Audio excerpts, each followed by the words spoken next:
Hello and welcome to the VoiceWorks Facebook page. We are here again to speak all about voice technology and give you some insights and some of the latest news, tips, all those kind of things to do with voice technology. My name's Suze Cooper. I'm a journalist and an enthusiast to do with voice. I love creating flash briefings. I have two that I create every single day that you can hear via Alexa. And my co-host is Peter Stewart. Hello, and I've been broadcasting for around about 30 years. I know, I don't look old enough.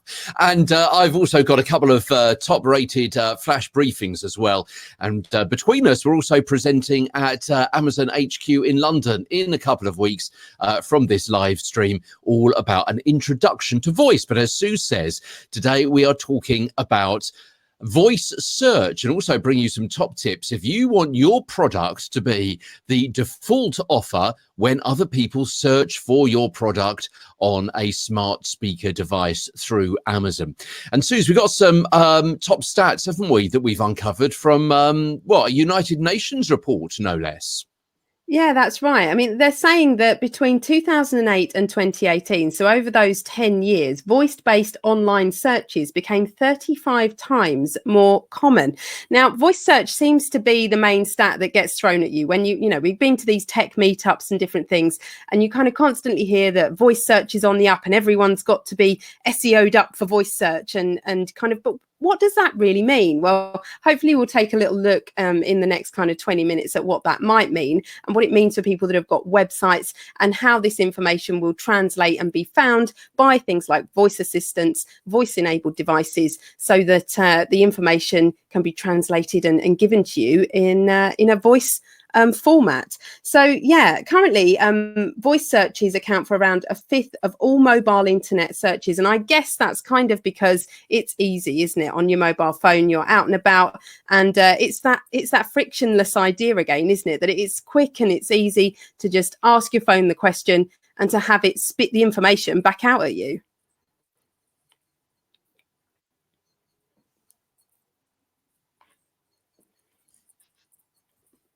So anyway, I think by kind of next year, they're sort of saying that around 50% of searches will be made by voice. That's fairly hefty when you think of how many searches are made in a day. 50 by voice. That's kind of quite a significant amount, and enough of an amount that we do need to be having a little look at the SEO and at what's behind it to make sure that our businesses and brands are being found when people ask these questions. Now, the way that people search using voice is very different to the way that we might search if we were tapping away at the keyboard. Instead of just kind of putting in the odd keyword or the odd phrase, we're much more likely to be asking the question in exactly the same way as we would ask a person. So we might ask, where is the nearest pharmacy, as opposed to just chemist Kent. We would actually be a lot more kind of specific in what we're asking through using our voice. I mean, do you kind of agree with that, Peter? Do you think that's right, that people are more specific in what they ask when they're using voice? Absolutely. It's going to be much more natural, isn't it, to ask in a full sentence rather than specific words. Although just the other day I was hearing how some people are talking to a smart speaker a little bit like they would perhaps it being a robot or being artificial intelligence, which of course really? it is. And saying things like, as you've just said, Lexi, chemist, Kent, open now, rather than actually a full sentence. But of course, one of the great selling points of voice is that you can be much more, obviously, as the name might suggest, much more conversational, much more natural. You don't have to work out another way of phrasing a question or talking to it, or indeed them. You can be much more naturalistic in your conversational style, in your request for information, or in your request to actually buy something. And of course, this is really important, particularly with the Internet of Things, because you don't want to have to learn a new way of talking to every single different device. Everything's got to be working on the same kind of platform, in as much as you can't have a different way of addressing your fridge as to your microwave, as to your car, or as to your home security system, as to your TV entertainment system, for example. Everything's got to work together. Having said that, of course, the confusion could come when you're talking to your fridge and your telly turns on. Absolutely, but I think you've kind of hit on a point there that is really interesting, because we're not actually just talking about smart speakers here. I think a lot of people can kind of get confused thinking that voice tech is just the little box or the little thing that's on the worktop counter. Voice technology is going to be everywhere. It's going to be in all these different things, as you say, the Internet of Things, different products, different things that we use every single day. We'll be able to access and work using our voices. And therefore, it is really important that all of this terminology and stuff is very very seamless, as you say, and that we can move between one and the other, so that it's not a kind of real thought process to get one thing to work over another, as you say. So I mean, tell me about how you would then design your website, because I know there are a lot of people who are thinking to themselves, voice, I'm up to here with tech. I'm still working out my email distribution list, for example. I can't be taking on more tech. I've got a website, I've got a Twitter account. That's all I need to do at the moment, isn't it? I don't need to involve myself with voice. But that's not strictly true, is it? Because you need to optimize your website, even if it's just a one-page website, you need to optimize that pretty straightforwardly to get the most out of other people searching for information by voice. First of all, explain to me why that's necessary to do. What's a website, print, text, on a page got to do with me talking to a hockey park in the corner of my kitchen? Absolutely. And this is all to do with the way that voice search works. So we have to remember that when we're giving these voice instructions, when we're searching for things, asking these questions using our voice, the tech is actually converting what we say into text. And it's that is then sent off to the server and used to find the result of what we're looking for. So it's all kind of text based beyond the interface. The kind of back end of it all is very much text to text. It's the tech in the middle that is changing what we're saying into text, sending it out, finding the answer, sending the text back, and then converting that back to speech and sending it out via the speaker. So what you seem to be saying is that if I say, what is the where is the late night? You brought it up. What is the late night chemist in Guildford? I didn't want to give away my hometown. I had to search for another one there. What is the late night chemist in Guildford? If there is a web page with the phrase "the late night chemist in Guildford tonight is," then that is almost exactly a match. So it's likely to be thrown up and found first of all and come back with the answer from that page, rather than maybe some kind of long diary entry about late night chemists in Guildford and Aldershot and Godalming and Crawley and all of those different places as some kind of list of times and openings and dates. Absolutely. And what SEO experts are actually saying is that it's more likely to be the phrase "near me" that is the one that people are using when they're asking the question using their voice. So you're more likely to say, "Where's the late night chemist near me?" Than you are to kind of state where you are. And, when you're building a website and you're kind of thinking this site could be accessed globally and all these kind of, it's very accessible around the world. Why on earth would you put "near me" as a phrase somewhere in there? But with all this geolocation tech, it is something that this technology is going to pick up on, and it will rank your page higher than others if that's what people are asking. So it is kind of thinking about the way that people will ask the questions rather than the way that someone might sit down and kind of tap in the keywords.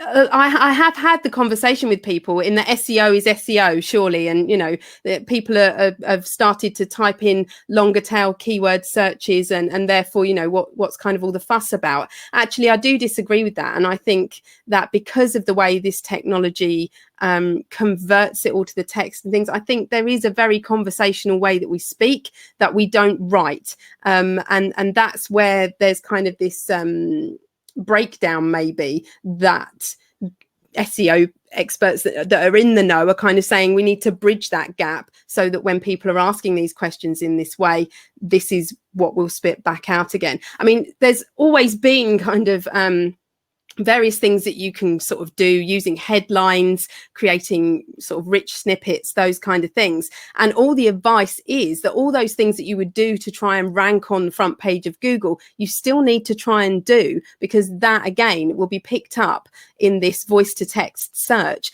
And the more it's picked up, the more it's used, the more your website is the answer to the vocal question. That's going to help you as well. It's going to help with that algorithmic choice by Google or by the search engine, by Bing, to spit back out yours above someone else's. And of course, you've only got one hit. You've only got one hit with voice. So could you just leave your website pretty much as it is, hoping that you do have lots of keywords built in there and it's pretty well designed, but then ask someone like your company at Big Tent Social to actually just create an extra page where you've got all of the information as kind of bullet points, as a kind of FAQ of listing out the questions, that the kind of questions people might ask about your company, with 2 or 3 sentences as a response? Would that work? Would that be good enough? Yeah, I mean, it's certainly a way that other people that I've spoken to are thinking about going, in terms of not having to build your website absolutely from the ground up again. I mean, you know, a lot of these are quite complex, big sites, and you might not have the kind of means to change all of that at once. So the idea is really that if you can put on, add on a page somewhere that will answer these frequently asked questions, and that you feel is optimized in a conversational manner, that actually might start to bridge the gap. I think in future things are going to need to delve deeper than that and be optimized further than that, but that's certainly a start and somewhere to begin. And if you're thinking in those terms, then remember, this tech is still in the early stages. So if your site starts to be picked up now, before the tech has really kind of exploded and gone crazy out there, then you're already ahead of the game. Because as I say, the algorithm will think, okay, we've already been back to this site a few times, we've been back to it a few times, okay, these other sites are becoming more popular and are starting to optimize, but that site there, they've been being found via voice search for the last year, 18 months, and suddenly they're out in front. Absolutely. So you're kind of building, you're putting in the foundations, you're putting up those building blocks for the future, whereas other people are going to be caught napping with their websites. So we've spoken about the websites, but also, of course, it's really important if you're selling a product, particularly via Amazon, that your item is the default item that Amazon is going to be recommending. And of course, the reason behind that is that whereas if you're searching on a website, or if you're going through a catalog or something, your eyes can dart around the page and you can scroll pretty quickly through and perhaps see the color or the make or the model that you want or the price, and you can do all those different rankings, and you can be looking visually for the keywords, or a product that you recognize, or one that just looks good because the image is pretty damn fine. Then of course on voice search, it's going to be quite, we spoke about this in a recent show, it's quite laborious, to be quite honest with you, for Lexi or Google or whatever the other ones are, to be reading out all of that product information. And again, we spoke about this in the case of a catalog store last week on one of our programs last week. That's quite laborious. Can you imagine going through, I don't know, kettles or something like that, with how much it holds and what the color is and what the price is and how long the lead is and whether it's glass or whether it's metal or whether it's chrome and whether it's see-through, and if it is see-through, has it got a light and what color the light is, and all the rest of it. It would take forever and a day, wouldn't it? So, of course, what Lexi is going to do is just throw up the first 2, maybe 3, unlikely, probably 1 or 2 for you to click from, or pick from, I should say, because you can't actually click, but pick from, and hopefully you'll be picking the first one. So you really need to make sure that your item is likely to be the default item. I've understood that right, haven't I? That it is the kind of what right. The Lexi herself suggests. Yeah, it's going to be the top of the search. Yeah, so basically, if you do a Google search, all businesses and companies, you all want to be in that top 10 on that front page of Google. Well, when it's voice search, There is no front page of Google. There is no top 10 blue links. There is position 0. There is the one answer really that is going to be spat back at you, possibly in kind of e-commerce. You might have a few to choose from, as you say, but it is really vying for that top spot, and it is making sure that your website really is as optimized as possible with all the kind of regular SEO optimization guidelines, things like making sure it's fast enough, it's mobile friendly, that you've got alt tags that you're using on your pictures, so your pictures are there described and accessible for everybody. Things like using headlines, pulling out comments and quotes into text that is larger than elsewhere on the page. The design of it really is where those Google spiders crawl around and find the information. And it will be no different with voice search. But certainly, I think the information will need to be presented slightly differently in order that this voice to text and text back to voice finds your information and classes it above somebody else's version of that information. I mean, you mentioned there, and as you say, we spoke about it last week in the kind of voice commerce episode about how sort of lists and laborious lists of things and choices and all that kind of thing don't really work. And it does really come down to the user experience. It's about whether or not voice is really the right experience for the situation that you're in. And at the moment, maybe not all the time it is, but it's certainly something that is really pushing forward, and that the technology behind it is growing all the time. It's not going to go away anywhere. I think it is only going to grow. Whether or not we end up using voice to screen a lot more than voice to voice, I'm not sure, but I'm certainly excited to find out. Absolutely. So, okay, let's finish off, and Suze, feel free to interrupt me with some top tips. If you're selling via Amazon and you want to be top of the pops, top of the search, if you want to be Amazon's choice, here are a few top tips of how you can get to be that way. Well, first of all, you can't phone up Mr. Amazon and ask them, can I be Amazon choice, please? It doesn't work that way. There are various algorithms, and Suze obviously right across the algorithms with her and her team there at Big Tent Social. But here are some things that you can kind of help optimize what you put in to your Amazon page if you're selling something, to help ensure that you are higher up that list anyway, whether people are searching normally or whether they are searching via voice. Well, first of all, you can only be an Amazon choice product if it's actually available on Prime, and one of those two different forms or sorts of Prime, whether it's being fulfilled by Amazon or whether it's seller fulfilled Prime, because obviously they want as many people as possible to be involved in that particular network. Also, it's got to be a good price, so it can't be one of these products which is 20 or 30 times more expensive than any other similar kind of product. So it's got to be in that kind of range, so a pretty good price. And obviously, Suze, tell us about ratings and reviews on this, because I know that you're pretty hot on ratings and reviews, both with skills and flash briefings, but also that comes into Amazon ratings anyway, doesn't it, for your normal I was going to say bog standard, but I mean your regular Amazon shopping pages.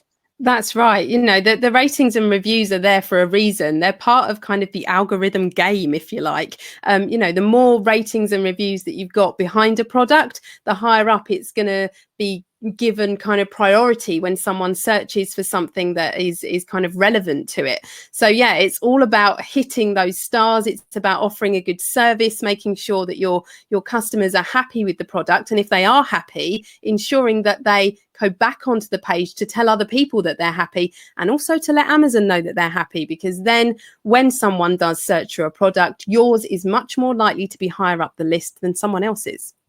And obviously also having your product available. Now, that is always very, very difficult for you if you're a seller via Amazon, because, of course, you've got to pay Amazon to store your product. And the longer they are storing your product, then the more they will charge you. And that goes up the cost per foot, if you like, of storing it does increase, whether they have it for 6 months or 12 months or any incremental period thereof. And of course, that's particularly difficult for you if you're trying to manage your stock flow, and also depending on where the product is, in which Amazon warehouse it is. Because of course, you've got to, particularly if you're in the United States, less so if you're in a smaller country like the United Kingdom, you've got to make sure that your product is in various places so it can be shipped fast, because that's going to help your rating on Amazon.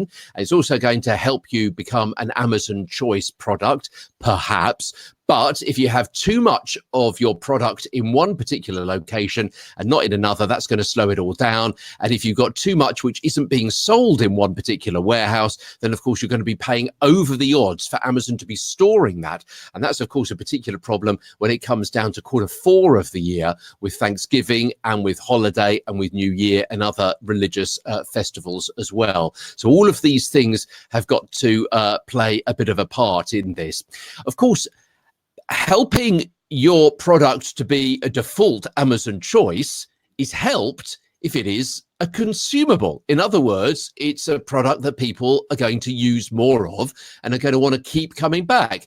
If you are selling, I don't know, a bit of electronic gear like a radio or something like that, then the chances of somebody buying more than one radio a year are pretty slim. I don't know, one every 5 years, if that, if we're talking about a good old traditional AM FM radio.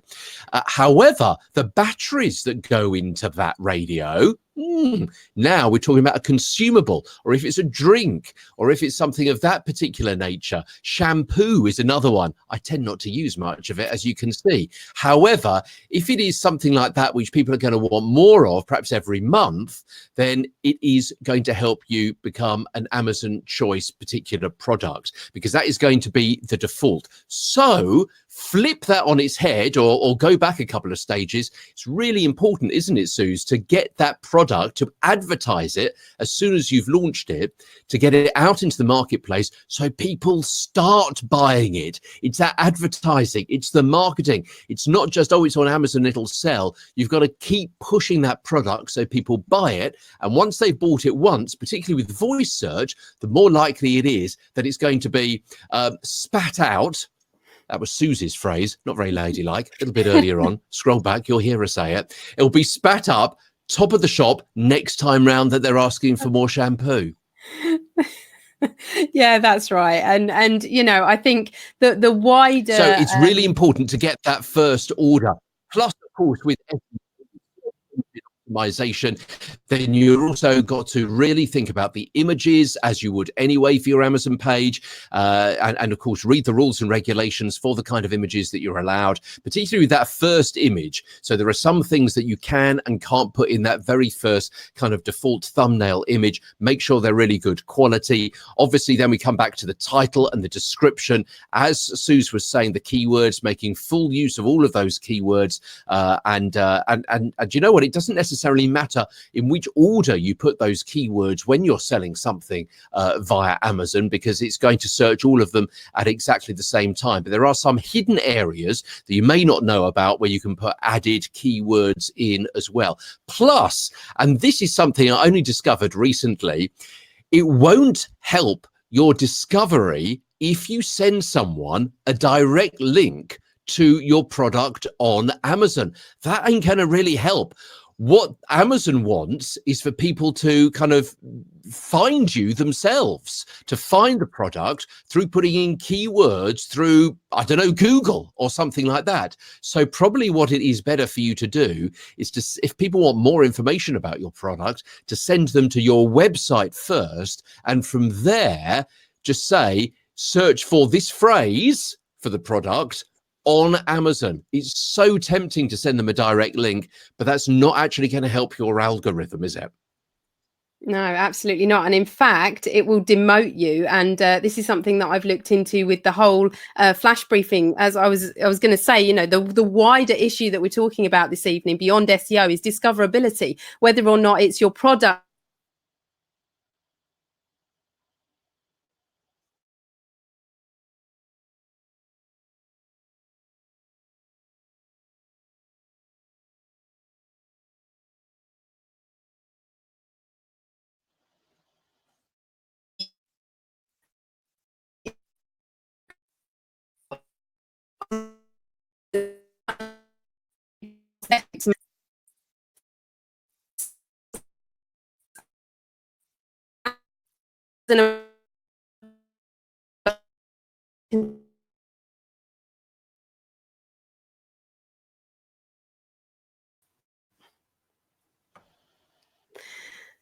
Okay, I think are we gonna wrap up there for this evening with our spot on voice search, Peter? I think we had a few technical glitches a little bit there, but I think are we ready to round this up this evening?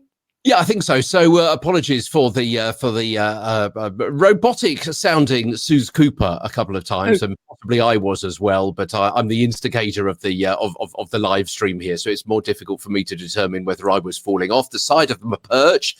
But anyway, thanks very much indeed for watching, and we'll be back with you soon with another episode of VoiceWorks from me, Peter Stewart, and me, Suze Cooper. Goodbye. Bye bye.